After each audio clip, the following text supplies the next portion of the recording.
Bonjour à tous. Alors, je vais faire une petite vidéo d'information sur la 2020.8.2 qui vient de s'installer sur ma voiture. Alors, j'avais déjà fait une vidéo sur la 2020.8.1, donc je vous conseille de la regarder. Et je vais vous montrer quelques particularités, entre guillemets, a priori de cette nouvelle version, même si à mon avis il n'y a pas beaucoup de différence avec la 2020.8.1.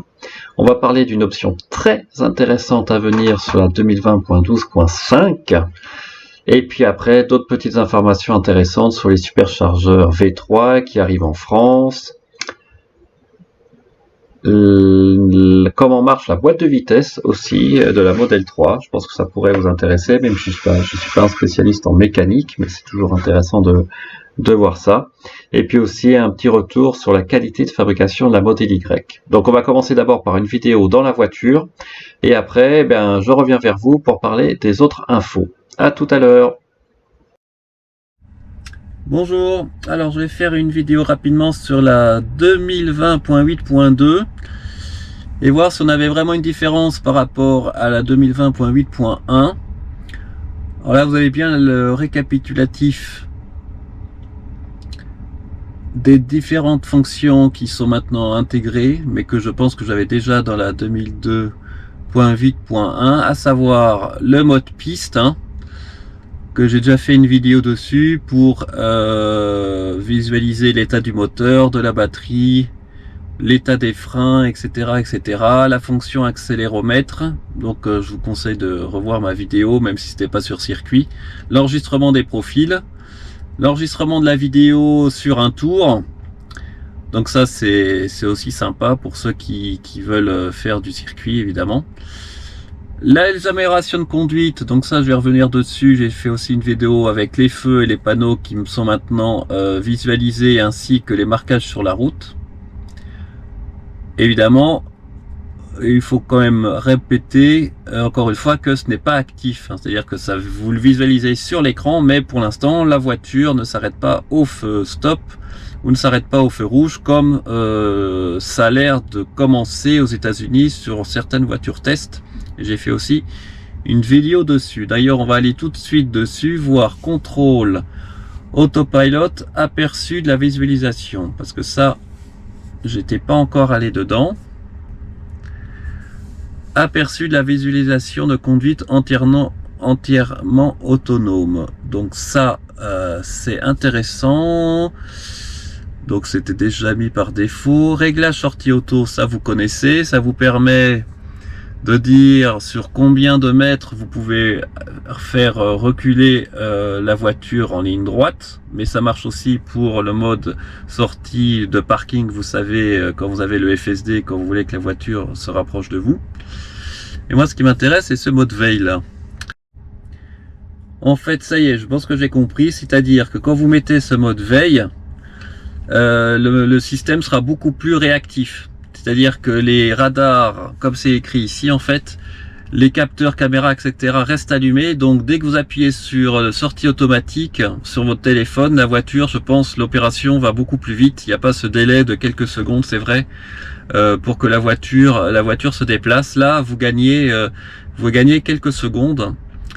Je vais essayer d'ailleurs. Je ferai peut-être une vidéo où j'essaierai avec ce mode veille activé ou pas, sachant que dans ce cas-là, il faudra que j'exclue le domicile puisque je ne peux pas rouler avec la voiture à l'heure actuelle. Donc je pourrais essayer de faire une simulation de sortie de garage avec ce mode veille activé ou pas. Mais honnêtement, je suis pas sûr que ça fasse une grosse différence. On doit perdre peut-être 5-10 secondes le temps que la voiture se réveille, entre guillemets, et puis active les caméras, les radars pour faire la sortie automatique.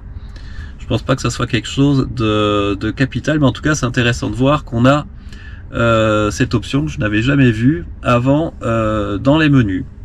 Les stations de recharge, ça j'avais déjà montré, malheureusement c'est pas encore actif vraiment pour notamment les bornes Ionity en France, ça va retrouver les bornes tierces aux Pays-Bas, en Allemagne, en Suisse et en Autriche et en Belgique, ce qui veut dire que concrètement, je pense que si vous le rentrez, la voiture va préchauffer avant d'arriver à la station de recharge, alors qu'à l'heure actuelle, ce n'est que disponible que pour les bornes de recharge, les superchargeurs Tesla.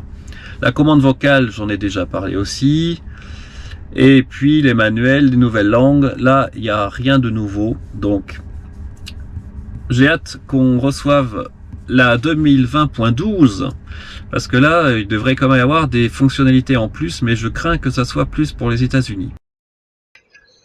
Me voilà de retour dans mon petit bureau. Alors, l'information que je voulais parler avec vous, et j'en avais déjà parlé, hein, j'avais montré une discussion d'Elon Musk sur Twitter, c'est que, a priori, dans une version qui viendra bientôt, on va enfin avoir la possibilité de voir les vidéos enregistrées sur le support USB dans la voiture directement sur l'écran. Et ça, c'est vraiment une super nouvelle, parce que ça peut être vraiment pratique, notamment en cas d'accident ou pour vérifier après le Sentry Mode les alarmes qui nous met dans la voiture une fois qu'on revient dans la voiture. Et a priori, ce serait pour la 2020.12.5 qui est bientôt, il faut que je vérifie sur Testafi, mais je pense qu'elle va bientôt être téléchargeable aux États-Unis puisqu'ils sont déjà à la 2020.12.1. Donc c'est incessamment sous peu.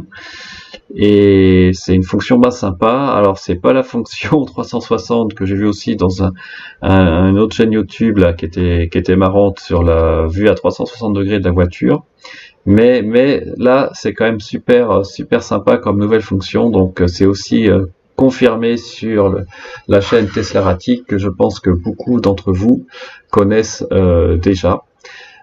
Et a priori aussi la caméra arrière sera intégrée dans la visualisation sur l'écran, donc ce serait vraiment parfait.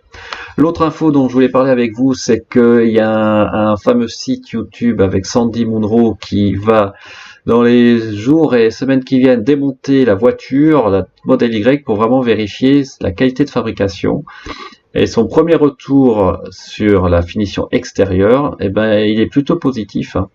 D'ailleurs, le premier point qu'il dit, c'est que la qualité a l'air meilleure par rapport à la Model 3. Ça, c'est déjà le premier point. Que l'ajustement des différentes pièces de carrosserie a l'air vraiment très bon. Pas comme on a pu voir au départ avec la Model 3. Par exemple, il a montré juste une différence de 1 mm entre deux seuils de porte, ce qui reste, on va dire, largement acceptable.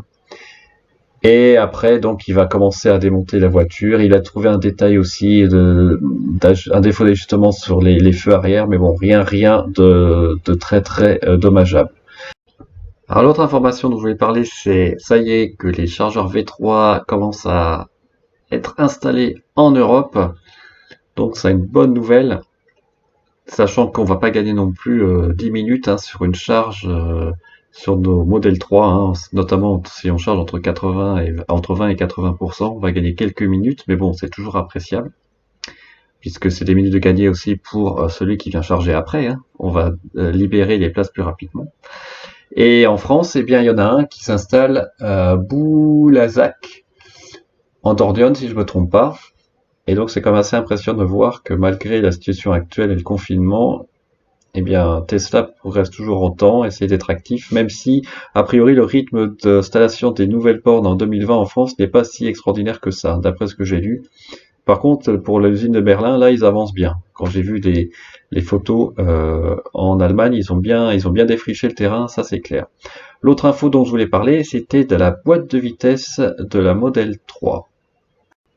C'est que cette boîte de vitesse, évidemment, c'est pas comme la Porsche Taycan, c'est une réducteur de vitesse à vitesse unique et qui est situé entre le moteur et le variateur de vitesse et qui a un arbre intermédiaire aussi qui a avec un engrenage à 2 étages. Et ce jeu d'engrenage, il est en maillage constant. Et ce qui est intéressant, c'est qu'évidemment vous n'avez pas de lésion mécanique entre le levier de vitesse et la boîte elle-même. Et que vous n'avez pas aussi de neutre mécanique ou de boîte de marche arrière mécanique ou de mode parking. Donc pour la marche arrière, c'est qu'ils inversent la polarité du moteur, ça c'est pas simple. Le neutre par contre, ça je ne savais pas, c'est soit il désalimente entre guillemets le moteur avant, ou alors il compense avec le moteur arrière pour produire un couple zéro. Et ça j'avoue que je ne le savais pas, donc c'est intéressant à savoir. Et Notamment qu'évidemment, pour le mode parking, évidemment, la boîte de vitesse n'est pas bloquée. C'est juste les freins arrière sur la voiture qui sont pincés, les disques arrière qui sont pincés pour bloquer la voiture. Et oui, un des défauts que les puristes disent maintenant, c'est qu'ils aimeraient bien qu'il y ait une boîte de vitesse avec deux rapports, hein, sur la Model 3 notamment, ou la Model S, car vous récupériez le couple, on va dire, vous tiriez plus long, si je peux dire, comme sur un vélo, et donc l'accélération serait nettement meilleure, comme sur la Porsche Taycan. Alors la différence par rapport à la Porsche Taycan, évidemment, c'est que sur la Porsche Taycan, la Turbo S notamment, vous avez ces deux rapports, hein, ce qui fait qu'au-dessus de 50-55 mâles, si je ne me trompe pas, et le deuxième rapport passe qui tire plus long, et donc la voiture bénéficie plus du couple instantané, qu'elle est toujours capable de tirer fort, entre guillemets, si je peux m'exprimer ainsi, avec le deuxième rapport sur une plus longue courbe de puissance par rapport à la Model S ou la Model 3 qui s'épuise parce que le moteur électrique tourne de plus en plus vite, puis à la fin vous perdez en puissance et en couple. Et je suis d'ailleurs intéressé de savoir comment la Blade, la Model S Blade avec 3 moteurs va marcher. Est-ce qu'il y aura toujours un rapport unique ou pas? Je suis curieux de savoir comment ça va fonctionner. C'est fini pour aujourd'hui. J'espère que cette vidéo vous a plu. Je vous souhaite un très très bon week-end. N'hésitez pas à me laisser des commentaires, des pouces bleus, ça fait toujours plaisir, ou même des commentaires négatifs, parce qu'autrement c'est comme ça qu'on progresse. Et puis à utiliser mon lien de parrainage si le cœur vous en dit, et puis je vous dis à très bientôt. Au revoir.